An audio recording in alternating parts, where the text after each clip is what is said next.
Kepala Desa Ciasem Baru, Kabupaten Subang, Indah Aprianti mendadak menjadi perbincangan hangat warganet. Indah Aprianti mendapatkan pujian lantaran aksi beraninya menghadapi preman. Dalam video yang viral, Indah Aprianti seolah tak gentar saat melawan laki-laki yang menolak dilakukannya perbaikan jalan. Ia bahkan tak ciut nyali saat preman itu berbicara dengan nada keras.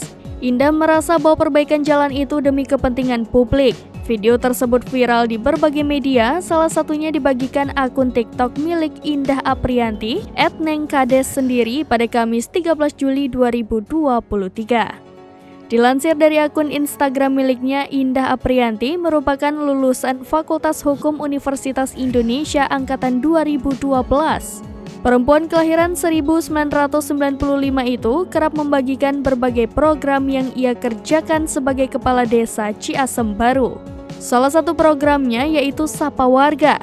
Di program tersebut, Indah Aprianti kerap mengunjungi rumah-rumah warga desa Ciasem Baru. Ia juga melakukan dialog bersama dengan masyarakat setempat. Ia kerap membagikan informasi mengenai program seperti dana desa, BLT, dan sebagainya.